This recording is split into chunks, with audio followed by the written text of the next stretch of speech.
ଥରେ ଏକ ଯାଦୁକରୀ ଜଙ୍ଗଲରେ ରୋଜି ନାମକ ଏକ ଖେଳୁ ଠେକୁଆ ଥିଲା।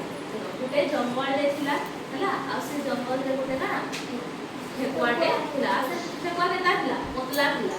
କେତା ଥିଲା? ପତଲା ଥିଲା ହେଲା। ଏବଂ ଡେଜି ନାମକ ସୁନ୍ଦର ହରିଣଟେ ରହୁଥିଲା। ଆଉ ଗୋଟେ କଣ ସେ ଜଙ୍ଗଲରେ ଯାଉଥିଲା ହରିଣଟେ ରହୁଥିଲା। ହରିଣର ନାମ କଣ ଥିଲା?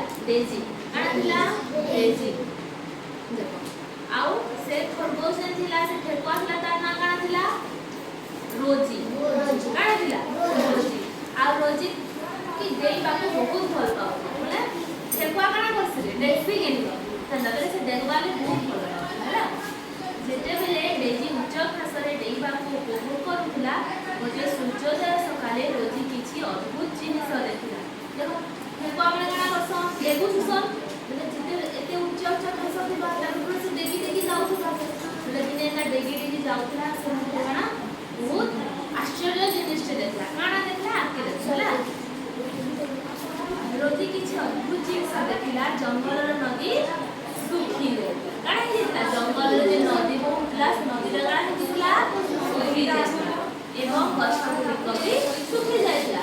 ସେ ଜଙ୍ଗଲରେ କଣ ନଦୀ ବି ଶୁଖି ଯାଇଥିଲା ଆଉ କଣ ଗଛ ବି ଶୁଖି ଯାଇଥିଲା ହେଲା।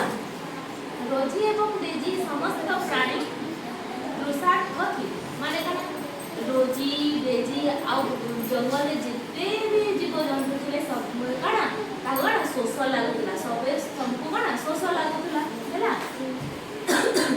ରୋଜି ଏବଂ ଡେଜି ସମସ୍ତଙ୍କ ପାଇଁ ପାଣି ଖୋଜିବା ପାଇଁ ଏକାଠି କାମ କରିବା ପାଇଁ ନିଷ୍ପତ୍ତି ନେଲେ। କଣ ସମସ୍ତଙ୍କୁ ଶୋଷ ଲାଗୁଥିଲା ହେଲେ କଣ ରୋଜି ଆଉ ଡେଜି ସମସ୍ତେ ଏକାଠି ହେଲେ ଆଉ ସମସ୍ତେ କଣ କଲେ? ପାଣି ଖୋଜିବା ଲାଗି ଗଲେ ହେଲା।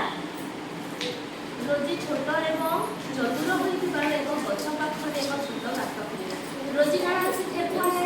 ଠେକୁଆ କଣ ଛୋଟ ହେ ବେଲେ ସେ ଛୋଟ ଠେକୁଆଟା କଣ କଲା? ସେ ଛୋଟ ହେଇଥିବାରୁ ଗୋଟେ ଗଛର ତଳରେ କଣ କଲା? ଗାତ ଖୋଳିଲା ହେଲା। ସେ ଗଛର ତଳରେ କଣ କଲା? ଗାତ ଖୋଳିଲା ଯେଉଁଠାରେ ପାଣି ଲୁଚି ରହିପାରେ। ଡେଜି ବର୍ଷା ଟୋପା ପାଇବା ଆଶାରେ ଗଛର ଉପର ଭାଗରେ ଥିବା ପତ୍ର ଗୁଡ଼ିକ ପାଖରେ ପହଞ୍ଚିବା ପାଇଁ ତାର ଲମ୍ବା ଗୋଡ଼ ବ୍ୟବହାର କଲା। ଦେଖ ଯେଉଁଠାରେ ପାଣି ସେ ଭାବଲା କଣ ଭାବଲା? ସେ ଭାବଲା କି ସେ ଜାଗାରେ କଣ ପାଣି ଲୁଚି ରହିଥିବା। ସେଥିଲାଗି ତାର ସେ ଠେକୁଆର ଗୋଡ଼ ଲମ୍ବା ଥିସିଲେ ତାର ଲମ୍ବା ଗୋଡ଼କେ ସେ ବ୍ୟବହାର କରିକରି ସେ ଗାତ ଖୋଳିଲା ହେଲା। ଆଉ ସେମାନେ କଣ ପାଣି ନାଇଁ ବାହାରବାର ତକ ସେମାନେ କଣ ସେ ଗାତକେ ଖୋଳୁଥିଲେ। ହାର ନାଇଁ ମାନୁଥିଲେ ହେଲା। ଏବଂ କିଛି ସମୟ ପରେ ସେମାନେ ଜଙ୍ଗଲ ଭିତରେ ଏକ ଲୁଚି ରହିଥିବା ଝରଣା ଆବିଷ୍କାର କଲେ। ହେଲେ ସେମାନେ ବହୁତ ଖୋଜି ସାରିଲା ପରେ ତାପରେ କଣ କଲେ? ସେମାନେ ଗୋଟେ ଜଙ୍ଗଲ ଭିତରେ ଗୋଟେ ଝରଣାଟେ ଲୁଚି ରହିଥିଲା। ତାପରେ ସେ ଝରଣାକେ ସେମାନେ ଖୋଜି କରି ପାଇଲେ ହେଲା। ସେ ପୁଣି ଜୀବିତ ହେଲେ ସମସ୍ତ ପ୍ରାଣୀ ରୋଜି ଏବଂ ସେମାନଙ୍କର ଦଳଗତ କାର୍ଯ୍ୟ ପ୍ରତି କୃତଜ୍ଞ ଥିଲେ। ଦେଖ ତାପରେ କଣ ହେଲା?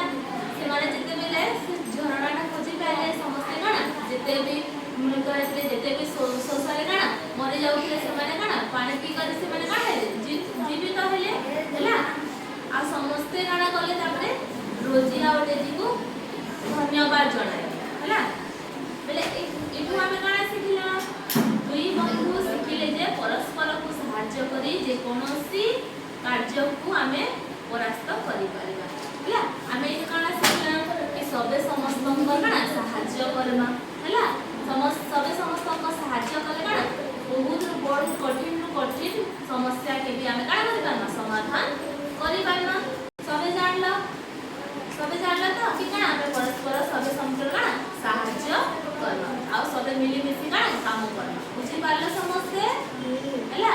ଠେକୁଆର ନାମ କଣ ଥିଲା?